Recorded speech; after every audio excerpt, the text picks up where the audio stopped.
আজকের ভিডিওতে আমরা দেখব যে আমরা লাস্ট ভিডিওতে যেখানে শেষ করেছিলাম সেখান থেকে আমরা কন্টিনিউ করব। লাস্ট যে ভিডিওটা আমরা দেখেছিলাম সেখানে আমরা দেখেছিলাম যে লিস্ট কিভাবে তৈরি করতে হয় ওয়েব পেজের মধ্যে। তো লিস্ট তৈরি করার ক্ষেত্রে আমরা দেখেছিলাম যে দু ধরনের লিস্ট হয়। একটা হচ্ছে আনঅর্ডার্ড লিস্ট, মানে যেখানে বুলেট ফরম্যাটে আমাদের লিস্ট আইটেমগুলো থাকে, আর একটা অর্ডার্ড লিস্ট যেখানে অর্ডারিং বা নাম্বার হিসেবে আমাদের লিস্ট আইটেমগুলো থাকে। আজকে আমরা দেখব এই দুটোর মিক্সচার, বা যাকে আমরা বলি নেস্টেড লিস্ট, মানে যেখানে একটা লিস্ট আরেকটা লিস্টের মধ্যে থাকবে। নেস্ট কথাটার অর্থ আমরা জানি কি, বাসা বা আশ্রয়।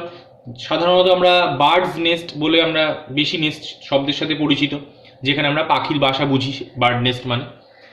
তো নেস্ট মানে বোঝাচ্ছে যে বাসা, মানে এখানে একটা লিস্টের বাসা যেন অন্য আরেকটা লিস্টের মধ্যে হবে, তাই একে বলা হয়, এই ধরনের লিস্টকে বলা হয় নেস্টেড লিস্ট। তো সেই নেস্টেড লিস্ট কিভাবে বানানো হয় সেটা আমরা একটু দেখবো আজকে প্রথমে। তো আমরা আগের দিন যে ওয়েব পেজগুলো বানিয়েছিলাম সেগুলো নিয়েই কাজ করছি। লাস্ট যে আমরা ওয়েব পেজটা বানিয়েছিলাম সেখানে আমরা একটা এরকম লিস্ট বানিয়েছিলাম রিফ্রেশমেন্টসের, যেখানে 3টে লিস্ট আইটেম ছিল। তো এই লিস্টটা নিয়েই আমরা এর মধ্যেই নেস্টেড লিস্ট বানানোর চেষ্টা করব। তো নেস্টেড লিস্ট সবার আগে বুঝে নিতে হবে যে নেস্টেড লিস্ট মানে বোঝাচ্ছে একটা লিস্টের মধ্যেই অপর একটি লিস্ট থাকবে। তো সেটা কিভাবে করবো একটু আমরা কোডিংটা তার দেখে নিই। তো এই পেজটার ওপরে যেটা আগের দিন বানিয়েছিলাম লাস্ট অর্ডার্ড লিস্ট, সেই পেজটার ওপরেই আমরা রাইট ক্লিক করে ওপেন উইথ নোটপ্যাড করে আমরা কোডিংয়ের পেজে চলে গেলাম। সেখানে গিয়ে আমরা এই টাইটেলে, যেটা আগের দিন লাস্ট আমরা অর্ডার্ড লিস্ট করেছিলাম, সেটা আজকে একটু চেঞ্জ করে টাইটেলে দিচ্ছি নেস্টেড লিস্ট বলে।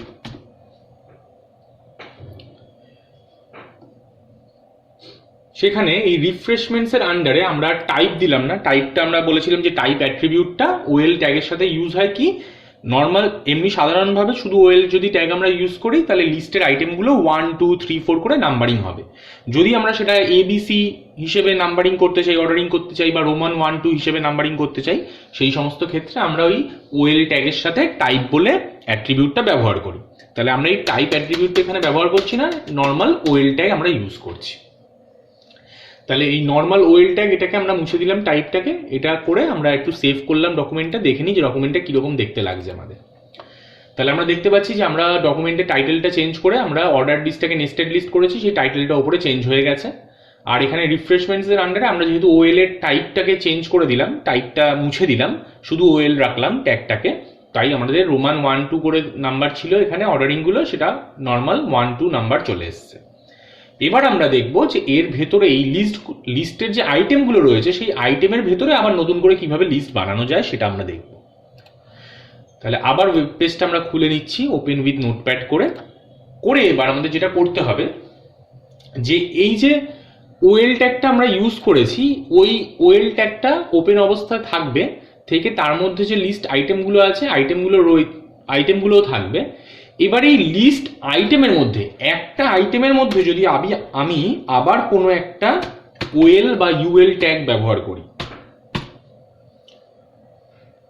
এই কফি বলে যে লিস্টের আইটেমটা ছিল সেই লিস্ট আইটেমের মধ্যে নেক্সট এলআই না দিয়ে, মানে নেক্সট এলআই দেওয়া মানে কি পরের আইটেম ওই লিস্টের মধ্যে চলে আসবে, পরের আইটেমকে ওই লিস্টের মধ্যে অর্ডার লিস্টের মধ্যে লিস্টিং করবে, সেইটা না করে পরের আইটেমটা আমি মেনশন না করে আমি ওই এলআই এর মধ্যে কফির আন্ডারে ইউএল বলে আর একটা আনঅর্ডার লিস্টের ট্যাগ ওপেন করলাম। করে এই আনঅর্ডার লিস্টের ট্যাগের মধ্যে যদি আমি নতুন করে কোনো লিস্ট আইটেম করি, ধরো আমরা এখানে দিলাম কোল্ড কফি বলে এই লাইট ট্যাগটাকে ক্লোজ করলাম। আরেকটা আইটেম দিলাম হট কফি।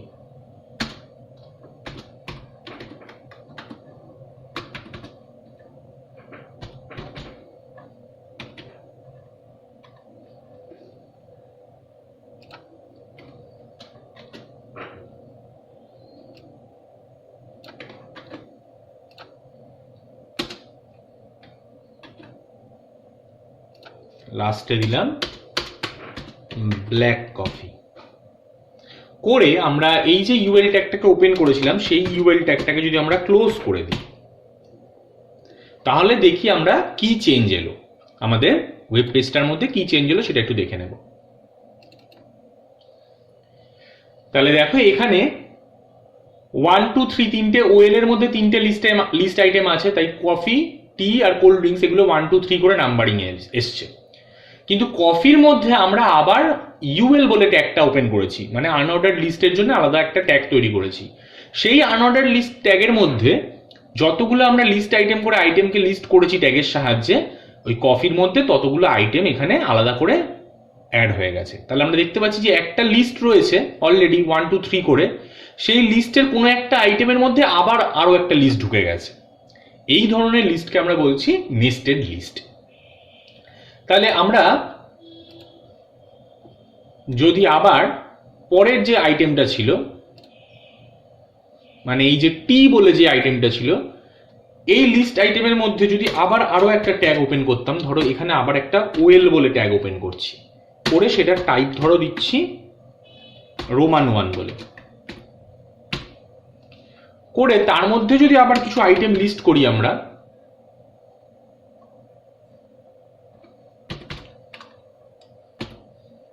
ধরো দিলাম লেমন টি,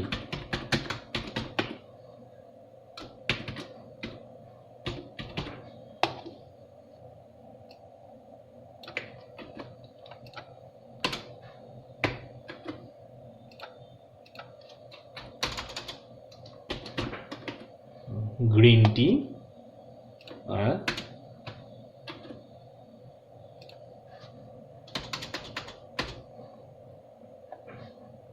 নর্মাল টি বলে।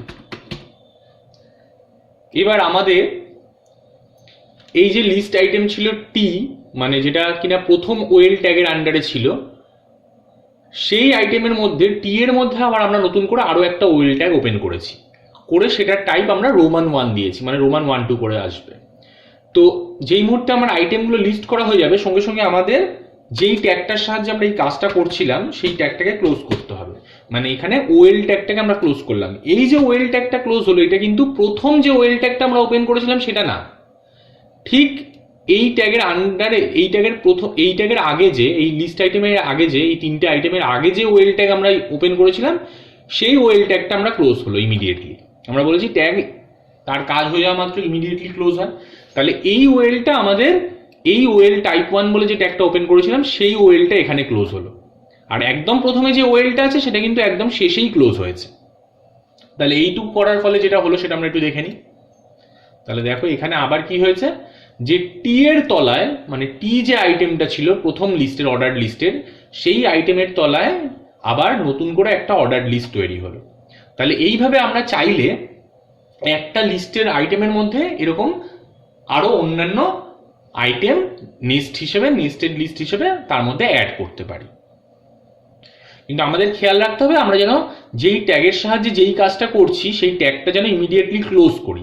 ক্লোজ না করলে, যদি আমরা এই ক্ষেত্রে এই ওয়েল ট্যাগটা ক্লোজ না করতাম, এই যে ওয়েল ট্যাগটা, তাহলে কি হতো আমরা একটু দেখে নিই একবার, যে একটু যদি আমরা ট্যাগের ওপেনিং ক্লোজিং এ কিছু ভুল করে ফেলি তার জন্য কি এফেক্ট হয় হোল ডকুমেন্টটাই, সেটা একটু দেখে নিই। তাহলে দেখো ওইটা যদি আমরা ওখানে ক্লোজ না করতাম, তাহলে অরিজিনাল যে অর্ডার, মানে একদম ফার্স্টের যে অর্ডার লিস্টটা ছিল, যেখানে কিনা কফি, টি এবং কোল্ড ড্রিঙ্কস বলে তিনটে আইটেম থাকার কথা, আমরা যেহেতু এই টি এর আন্ডারে যে ওয়েল ট্যাগটা ওপেন করেছি সেটা ক্লোজ করিনি, তাই পরের যে লিস্ট আইটেমটা সেটা কিন্তু, যেটা কিনা প্রথম অর্ডার লিস্টের মধ্যে থাকার কথা ছিল, সেটা কিন্তু এই অর্ডার লিস্টের মধ্যে, যেটা কিনা আমরা টাইপ মেনশন করেছি সেই অর্ডার লিস্টের মধ্যে অ্যাড হয়ে গেছে। তাহলে আমরা যখন এরকম নেস্টেড লিস্ট বানাবো বা লিস্ট বানাবো, আমাদের খেয়াল রাখতে হবে আমরা যেই ট্যাগের সাহায্যে আমরা যেই কাজটা করছি সেই কাজটা হয়ে যাওয়া মাত্র আমরা ইমিডিয়েটলি যেন সেই ট্যাগটাকে ক্লোজ করে দিই, বন্ধ করে দিই, না হলে কিন্তু অন্যান্য পরের জিনিসপত্রগুলোর মধ্যে ওই ট্যাগটার এফেক্ট চলে আসবে। তাহলে আমরা ঠিকঠাকভাবে যদি ট্যাগ ওপেন এবং ক্লোজিংটা করি, তাহলে আমাদের ডকুমেন্ট যেরকম বানাতে চাইছি ওয়েব পেজ, আমাদের কিন্তু সেরকমই আসবে। তাহলে এই ক্ষেত্রে আমরা যেটা ডিলিট করেছিলাম সেটা আবার এখানে অ্যাড করে দিলাম, যে ওয়েল ট্যাগটা আমরা ক্লোজ করলাম। নেক্সট যে কোল্ড ড্রিঙ্কস বলেছিল তার মধ্যেও চাইলে আমরা আবার নতুন করে কিছু আইটেম অ্যাড করতে পারি। তাহলে ধরো এখানে আমরা আরেকটা ওয়েল টাইপ বলে একটা আবার লিস্ট তৈরি করছি এই কোল্ড ড্রিঙ্কসের আন্ডারে। এর টাইপটা আমরা দিলাম স্মল এ বলে, মানে এর আন্ডারে যে আইটেমগুলো আসবে সেগুলো স্মল অ্যালফাবেটসে আসবে। তাহলে এখানে ধরো আমরা দিলাম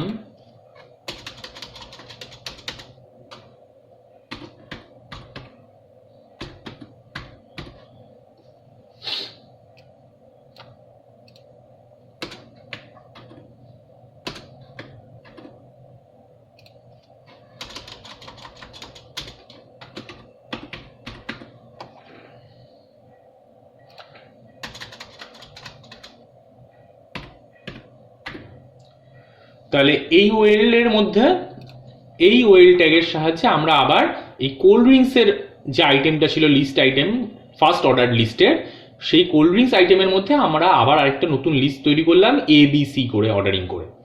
তাহলে যেই মুহূর্তে এই এই আইটেমটার মধ্যে আমার নতুন লিস্ট তৈরি করা কমপ্লিট হয়ে যাবে, যেই ট্যাগের সাহায্যে আমরা ওপেন কাজটা করেছিলাম সেই ট্যাগটাকে ক্লোজ করতে হবে। তার মানে এখানে দেখো পরপর দুটো ওয়েল ট্যাগ ক্লোজ হলো। একটা ওয়েল ট্যাগ হলো এই ইমিডিয়েটলি যেই ওয়েল আমরা খুলেছিলাম এই ওয়েল টাইপ 1 সেটা ক্লোজ হলো, আর লাস্ট যে ওয়েলটা ক্লোজ হচ্ছে সেটা একদম ফার্স্ট যে ওয়েল ট্যাগটা ওপেন হয়েছিল রিফ্রেশমেন্টসের আন্ডারে সেই ওয়েল ট্যাগটা লাস্টে গিয়ে ক্লোজ হলো। তার মানে একসাথে এখানে আমরা পরপর দুটো ওয়েল ট্যাগ ক্লোজ করলাম। তাহলে আমরা বলেছিলাম যে যখনই আমরা কোনো একটা ট্যাগ যেটা ওপেন করলে ক্লোজ করতে হয় সেটা ইউজ করব, আমরা যেন সেটা সবসময় লাস্টে অবধি গিয়ে ক্লোজ করি একবারে সব যা যা ওপেন রয়েছে ট্যাগগুলো। সেই জন্য এখানে পরপর দুটো ওয়েল ট্যাগ এখানে ক্লোজ করা হলো। তাহলে এইটা করার ফলে যেটা হলো আমাদের ডকুমেন্টে, সেই ওয়েব পেজটা একটু আমরা খুলে দেখে নিই। তাহলে দেখো এখানে ফার্স্ট যে কফি বলে যে প্রথম অর্ডার লিস্টের যে ফার্স্ট আইটেম কফি বলে তার আন্ডারে একটা আনঅর্ডার লিস্ট হয়েছে। টি বলে যে সেকেন্ড আইটেমটা ছিল ফার্স্ট অর্ডার লিস্টের তার আন্ডারে আবার তিনখানা লিস্ট আইটেম হয়ে নতুন একটা অর্ডার লিস্ট হয়েছে যার টাইপ কিনা রোমান 1 2 3। আর লাস্ট যে একদম অর্ডার লিস্টের আইটেমটা থার্ড আইটেমটা যেটা কোল্ড ড্রিঙ্কস ছিল তার আন্ডারেও আমরা একটা লিস্ট তৈরি করেছি যেখানে কিনা লিস্টিংটা অর্ডার লিস্টের অ্যালফাবেটিক্যালি অর্ডার হয়েছে। তাহলে এইভাবে আমরা একটা লিস্টের মধ্যে এরকম একাধিক আরো লিস্ট তৈরি করতে পারি। এই জিনিসটাকে বলা হয় নেস্টেড লিস্ট, কারণ এখানে একটা লিস্টের বাসা আরেকটা লিস্টের আইটেমের মধ্যে। তাহলে এটা গেল আমাদের নেস্টেড লিস্ট।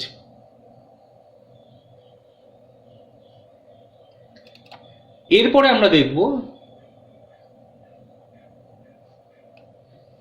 যে এই যে আমরা এই পেজটা খুললাম যেটা আগের দিন আমরা বানিয়েছিলাম, সেখানে আমরা দেখতে পাচ্ছি কি যে এই যে লেখাগুলো রয়েছে এই লেখার মধ্যে ফার্স্ট লাইনটা দেখো এক জায়গায় গিয়ে শেষ হচ্ছে, তারপরের লাইনটা তার থেকে ঠিক একটু আগে গিয়ে শেষ হচ্ছে। মানে এই সাইডগুলো ঠিক অ্যালাইনমেন্টে নেই, মানে এক একটা এক এক জায়গায় শেষ হয়েছে। এগুলো যদি আমরা অ্যালাইনড অবস্থায় দেখতে চাই তার জন্য আমাদের কি করতে হবে সেটা একটু আমরা দেখে নেব। তাহলে আমাদের এই ডকুমেন্টে ধরো আমরা একটা হেডিং ট্যাগ ইউজ করছি H1 বলে, যেখানে কিনা আমরা কলেজের নামটা হেডিং হিসেবে দেখছি। ধরো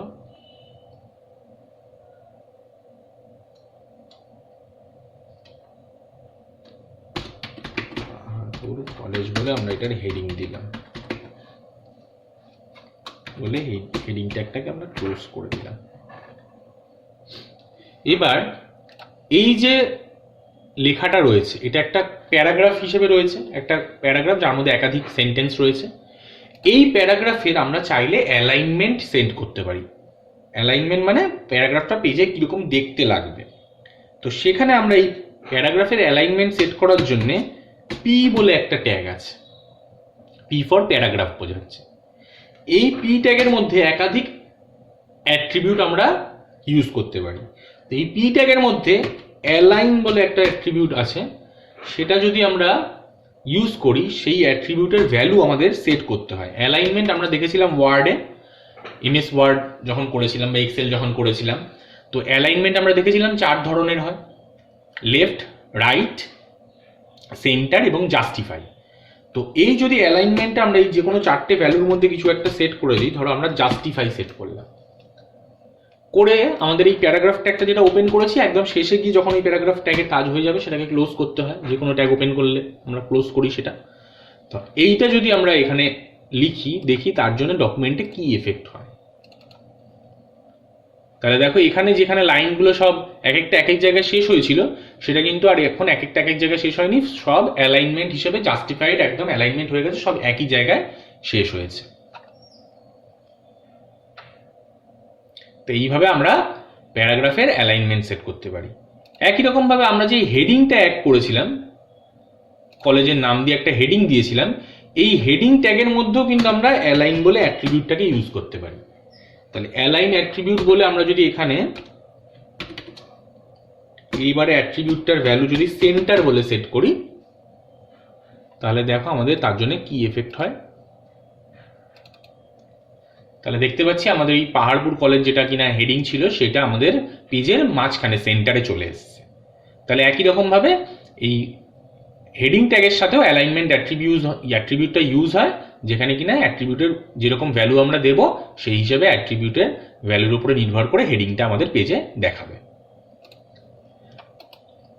আচ্ছা, এই অ্যালাইনমেন্টের কাজটা আমরা এই যেটা কিনা আমরা সেন্টার সেট করেছিলাম, এই সেন্টার সেট করার কাজটা কিন্তু আমরা আরেকটা সেন্টার বলে একটা ট্যাগ হয়, একটা ইন্ডিভিজুয়াল ট্যাগ, ওটা আলাদা একটা ট্যাগ, যেখানে কিন্তু আমরা ওই সেন্টার কথাটা লিখে ট্যাগটার নামই সেন্টার, তাহলে সেটা যদি আমরা ব্যবহার করতাম তাহলে ওই আমাদের ওই অ্যালাইনমেন্টের মধ্যে ভ্যালু যে সেট করেছিলাম আমরা অ্যাট্রিবিউটের ভ্যালু, সেটার যে কাজ ছিল এটাও ঠিক একই কাজ করবে। তাহলে দেখে নি জিনিসটা।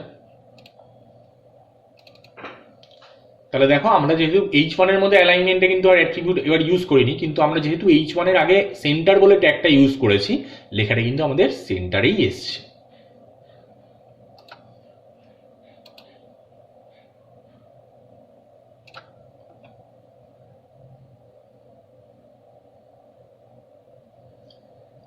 তাহলে এইটা গেল আমাদের সেন্টার ট্যাগ এবং H1 এবং মানে হেডিং ট্যাগ এবং প্যারাগ্রাফ ট্যাগের মধ্যে অ্যালাইনমেন্ট অ্যাট্রিবিউটের ব্যবহার। এবার ধরো আমরা এই যে লেখাটা ছিল এদেরকে একাধিক প্যারাগ্রাফে ভাঙতে চাইছি। মানে ধরো আমরা এই বাংলাদেশ অবধি আমরা একটা প্যারাগ্রাফ দেখতে চাইছি, পরের লেখাগুলো আমরা অন্য আরেকটা প্যারাগ্রাফে দেখতে চাইছি। তো সেটা করার জন্য আমাদের কি করতে হবে, আমাদের যত যত প্যারাগ্রাফ দেখতে চাইবো সেখানে সেখানে আমাদের এই পি ট্যাগটা ব্যবহার করতে হবে। তাহলে আমরা এই বাংলাদেশ অবধি যেখানে একটা প্যারাগ্রাফ দেখতে চাইছি, তাহলে এখানে একটা পি ট্যাগ, প্রথম যে পি ট্যাগটা ওপেন করেছি সেটাকে ক্লোজ করব, করে এই মোরওভার থেকে আরেকটা পি ট্যাগ ওপেন করলাম, যার অ্যালাইনমেন্ট কিনা আমরা সেট করলাম ধরো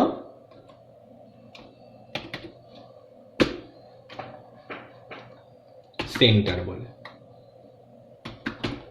এবার এই পি ট্যাগটাও আমাদের ক্লোজ হওয়ার কথা, তো সেটা আমাদের লাস্টে তো অটোমেটিক্যালি আমরা ক্লোজ করেই ছিলাম। তাহলে তার জন্য কি এফেক্ট হলো আমরা একটু দেখে নিই। তাহলে দেখো ফার্স্ট যে প্যারাগ্রাফটা সেটা কিন্তু জাস্টিফাই অ্যালাইনমেন্টে সেট হয়েছে, একদম শেষে গিয়ে এইখানে ডিসপ্লেস যে লেখাটা একদম লাস্টে একদম রাইটে দেখতে পাচ্ছি আমরা স্ক্রিনে। আর তারপরে যেটা আমরা আলাদা করে একটা প্যারাগ্রাফ বানিয়েছিলাম সেটা কিন্তু দেখো সেন্টার অ্যালাইনমেন্ট হিসেবে সেট হয়েছে। মানে দেখো ফার্স্ট লাইনটা যেটা তার মোরওভারের এই পাশে যতটা গ্যাপ, এখানে আদারের এই পাশেও ঠিক ততটাই গ্যাপ। সেকেন্ড লাইনে ডিসঅ্যাডভান্টেজের আগে যতটা গ্যাপ, এখানে অলমোস্টের পরে ঠিক ততটাই গ্যাপ। তাহলে প্রথম যে প্যারাগ্রাফটা আমরা সেট করেছিলাম সেটা আমাদের সেন্টার অ্যালাইনমেন্ট, সেটা আমাদের জাস্টিফাইড অ্যালাইনমেন্ট সেট হয়েছিল। সেকেন্ড প্যারাগ্রাফটা আমাদের সেন্টার অ্যালাইনমেন্ট যেহেতু সেট করেছি সেটা সেন্টার অ্যালাইনমেন্ট এখানে সেট হয়েছে। এবার দেখো আমরা যখন আলাদা আলাদা পি ট্যাগ ইউজ করেছি, প্যারাগ্রাফ ইউজ করেছি, তখন এই ফার্স্ট প্যারাগ্রাফের পরে যখন আরেকটা পি ট্যাগ ইউজ করেছি আমরা, মাঝখানে একটা লাইনের গ্যাপ চলে এসছে। এখানে মাঝখানে এই জায়গাটায় আমরা দেখতে পাচ্ছি যে লাস্ট বাংলাদেশের পরে নেক্সট মোরওভার যে কথাটা সেটা একটা লাইন গ্যাপ দিয়ে এসছে, মানে মাঝখানের লাইনটায় কিছু নেই, ব্ল্যাঙ্ক স্পেস এরকম রয়েছে। এই যদি ব্ল্যাঙ্ক স্পেসটা আমরা না দেখতে চাই, মাঝখানে একটা সিঙ্গেল লাইনের গ্যাপ যদি না দেখতে চাই, সেই সমস্ত ক্ষেত্রে আমরা কি করি, সেই সমস্ত ক্ষেত্রে আমরা মাঝখানে বিআর বলে যে ট্যাগটা, সেই ট্যাগটাকে ব্যবহার করি, বিআর ট্যাগ। তাহলে এইখানে আমরা এই পি ট্যাগটাকে ক্লোজ না করে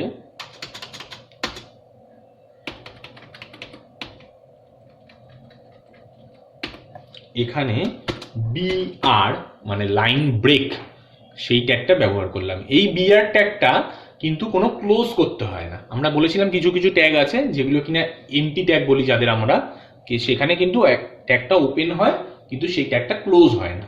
বিআর হলো সেরকম একটা এমটি ট্যাগ। তো এই বিআরটা আমরা শুধু এখানে ব্যবহার করলাম, কিন্তু কোথাও ক্লোজ আমরা করলাম না। তাহলে এই বিআর ট্যাগটা এখানে ব্যবহার করার জন্য কি এফেক্ট হলো সেটা আমরা ডকুমেন্টে একটু দেখে নিই। তাহলে দেখো এখানে আগের বাড়ি যে বাংলাদেশ লেখার পরে একটা লাইন গ্যাপ দিয়ে নেক্সট লাইনের পরের লাইনটা আসছিল মোরওভার কথাটা, সেটা কিন্তু আর হলো না। এখানে লাইনটা ব্রেক করে ঠিক ইমিডিয়েটলি তার পরের লাইনেই পাঠিয়ে দিয়েছে, মাঝখানে একটা লাইনের কোনো গ্যাপ এখানে আর আসেনি। প্যারাগ্রাফ ট্যাগ ইউজ করলে, পি ট্যাগ ইউজ করলে আমাদের মাঝখানে একটা লাইনের গ্যাপ আসতো, সেটা এখানে আসেনি। এখানে পরের লেখাটা ঠিক নেক্সট লাইনে আমাদের পাঠিয়ে দিয়েছে। তাহলে এটা হলো পি ট্যাগ এবং বিআর ট্যাগের পার্থক্য, যে পি ট্যাগ একটা লাইন এক্সট্রা গ্যাপ দেয় মাঝখানে, একটা প্যারাগ্রাফের পরে নেক্সট প্যারাগ্রাফ আসতে গেলে মাঝখানে একটা লাইনের গ্যাপ দেয়। বিআর ট্যাগ সেটা করে না, বিআর জাস্ট লাইনটাকে ব্রেক করে, মানে ওইখানে একটা লাইন শেষ করে পরের লাইনটাকে নিচের লাইনে পাঠিয়ে দেয়, পরের লেখাটাকে ওয়ার্ডটাকে নিচের লাইনে পাঠিয়ে দেয়। তাহলে এটা গেল আমাদের বিআর ট্যাগ।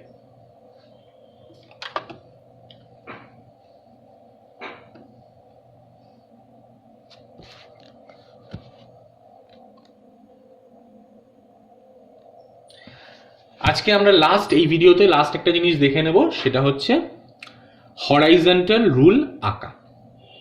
কিভাবে আমরা আঁকি সেটা একটু দেখে নেব। তাহলে এই পেজটার মধ্যেই ধরো আমরা হরাইজন্টাল রুল আঁকছি। তাহলে এই হরাইজন্টাল রুল আঁকার নিয়ম হলো যে আমরা HR বলে একটা ট্যাগ ব্যবহার করি। H for horizontal, R for rule. এই HR ট্যাগের মধ্যে বিভিন্ন অ্যাট্রিবিউট আমরা ইউজ করি। যেরকম এই হরাইজন্টাল রুলের আমরা কতটা, হরাইজন্টাল রুল মানে একটা দাগ আসবে পেজে, একটা রুল বা একটা দাগ আসবে হরাইজন্টালি। তো সেই দাগটা কত মোটা হবে, তার সাইজ কিরম হবে সেটা আমরা সেট করতে পারি। সেই দাগটা পুরো পেজ জুড়ে থাকবে না পেজের কিছুটা অংশ জুড়ে থাকবে, উইডথটা কত হবে সেই দাগের সেটা আমরা মেনশন করতে পারি। আর সেই দাগটা কিরম ভাবে আসবে, মানে পেজের বাম দিক থেকে ডান দিকে অবধি আসবে, নাকি ডান দিক থেকে বাম দিকের দিকে আসবে, নাকি পেজের মাঝামাঝি থাকবে, সেটা আমরা অ্যালাইনমেন্টও সেট করতে পারি। তাহলে প্রথমে আমরা এই HR ট্যাগের মধ্যে সাইজ বলে একটা অ্যাট্রিবিউট আমরা ব্যবহার করছি, যেখানে কিনা আমরা ওই রুলটার একটা সাইজ মেনশন করলাম। তারপরে আমরা ধরো বললাম তার উইথ বলে ধরো আমরা বলছি পেজের 60% জুড়ে, উইথটা আমাদের পার্সেন্টেজে মেনশন করতে হয় যে পেজের কতটা অংশ জুড়ে থাকবে। উইথটা আমরা বললাম যে পেজের 60% জায়গা জুড়ে থাকবে লাইনটা। আর ধরো এর অ্যালাইনমেন্টটা আমরা সেট করছি লেফট বলে। আরো একটা জিনিস সেট করা যায়, সেটা হচ্ছে এই যে দাগটা আসবে সেটা বাই ডিফল্ট কালো রঙের আসে, সেটা আমরা চাইলে অন্য কোনো কালারও সেখানে দিতে পারি। ধরো এর আমরা কালার সেট করলাম ব্লু বলে। তাহলে এইটা করার জন্য আমাদের এই ট্যাগটা লেখার ফলে কি হলো সেটা আমরা একটু এফেক্টটা দেখবো। আচ্ছা, এইচারও হচ্ছে বিআর এর মতো এমন একটা ট্যাগ যেটাকে বলা হয় এমটি ট্যাগ। এই ট্যাগটা কিন্তু কোনো ক্লোজ করতে হয় না। তাহলে আমরা দুখানা এমটি ট্যাগ এখানে দেখলাম, একটা বিআর ট্যাগ দেখেছিলাম যেটা লাইন ব্রেকের কাজে লাগে, আর একটা HR ট্যাগ যেটা কিনা হরাইজন্টাল রুল টানার ক্ষেত্রে লাগে। এই দুটো ট্যাগই কিন্তু ওপেন হয় কিন্তু এগুলো ক্লোজ হয় না, মানে এর ভেতরে কোনো কন্টেন্ট থাকে না, তাই তাকে এই ট্যাগগুলোকে বলা হয় এমটি ট্যাগ। তো এইটুকু লেখার ফলে আমাদের ডকুমেন্টটায় কি এফেক্ট এলো একটু দেখে নিই। তাহলে দেখো এই যে লেখার পরে একটা এরকম নীল মতো একটা লাইন এসছে, যেটা একটু মোটা লাইন, সেটা পেজের লেফট থেকে রাইটের দিকে গেছে। মানে যেহেতু আমরা এর অ্যালাইনমেন্টটা লেফট সেট করেছিলাম, এটা পেজের লেফট থেকে রাইটের দিকে গেছে। আমরা যদি এটার অ্যালাইনমেন্টটা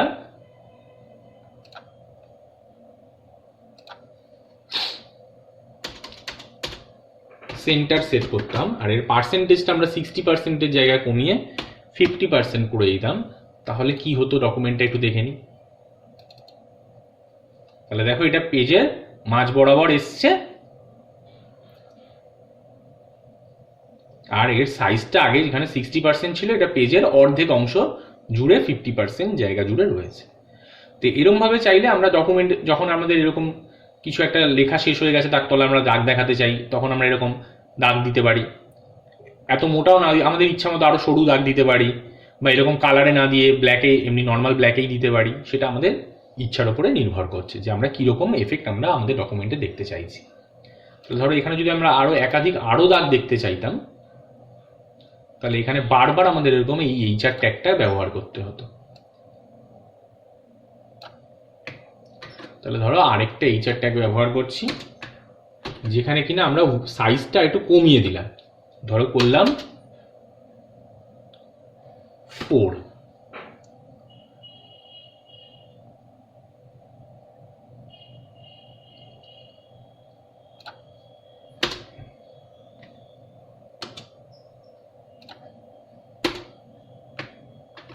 আরেকটা এইচআর ট্যাগ ইউজ করলাম, যার সাইজ দিলাম আমরা 8, উইডথটা দিলাম ধরো 75%,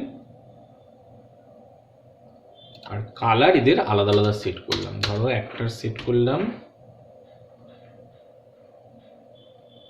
রেড,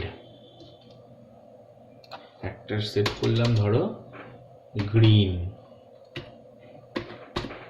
তো এইটার করার ফলে আমাদের কি আসছে ডকুমেন্টটা এফেক্ট, আমরা একটু দেখে নিই। তাহলে দেখো প্রথম লাইনটা হরাইজন্টাল রুলটা এসছে একদম সরু লাইনের মতো, সিঙ্গেল লাইনের মতো এরকম এসছে। সেটা রেড কালার আমরা সেট করেছি, রেড কালার এসছে। 50% বলেছি, 50% স্ক্রিনের 50% জায়গা নিয়ে আমাদের উইন্ডোটার 50% জায়গা নিয়ে এসছে। নেক্সট যে হরাইজন্টাল রুলটা সেটা আমরা 75% করেছিলাম, তাহলে এই 50 থেকে আরও একটু বেশি জায়গা সে নিয়েছে, নিয়ে তার কালার আমরা গ্রিন সেট করেছি। আর সেটাকে ফার্স্ট যে হরাইজন্টাল রুল তার থেকে একটু মোটা বানিয়েছিলাম। ফার্স্ট হরাইজন্টাল রুলের সাইজ আমরা 4 মেনশন করেছিলাম, সেকেন্ডটার আমরা সাইজ 8 মেনশন করেছি, সেটা আরেকটু মোটা হয়েছে। আর লাস্ট যে হরাইজন্টাল রুল, যেটা কিনা ব্লু ছিল, যেটা সবার প্রথমে বানিয়েছিলাম, সেটাকে আমরা 100% করে দিলাম। মানে পেজটার পুরো 100% জায়গা জুড়ে থাকবে। মানে লেখাটা দেখো যত দূর অবধি আছে, এই ডান দিকে যেখানে লেখা শুরু, বাম দিকে যেখানে লেখা শুরু হচ্ছে সেখান থেকে হরাইজন্টাল রুলটা শুরু হয়েছে নিচে, আর ডান দিকে যেখানে লেখা শেষ হয়েছে সেখানেই হরাইজন্টাল রুলটা শেষ হচ্ছে। তাহলে এইটার সাইজ আমরা সবচেয়ে বেশি সাইজ সেট করেছি 12 বলে, আর এটাও 100% দিয়েছি। তাই লেখা পুরো যতটা অবধি লেখা থাকছে পেজে ততটা অবধি লাইনটা হরাইজন্টাল রুলটা এসছে। তাহলে আমরা আলাদা আলাদা হরাইজন্টাল রুল এরকম কিভাবে পেজে আনতে হয় সেটা আমরা দেখলাম।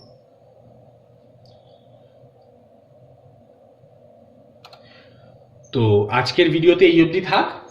নেক্সট ভিডিওতে আমরা দেখব যে একটা পেজের মধ্যে কিভাবে ছবি আনা হয়, পিকচার। এখন অবধি আমরা শুধুমাত্র পেজের মধ্যে লেখালেখির কাজই করেছি, লেখার উপরে বিভিন্ন এফেক্ট দেখেছি, বোল্ড করা, ইটালিক্স করা, আন্ডারলাইন করা, বা লিস্ট বানানো, প্যারাগ্রাফ বানানো, লাইন ব্রেক করা, এই সমস্ত জিনিসগুলো আমরা দেখেছি। তো আপাতত আমরা যা কাজ করেছি সমস্ত লেখালেখি নিয়েই কাজ করেছি, লেখার ওপরে। তো এর পরের ভিডিওতে আমরা দেখব যে একটা ওয়েব পেজের মধ্যে কি করে ছবি আনা হয়, সেটা আমরা নেক্সট ভিডিওতে দেখব। আজকে এই অবধি থাক।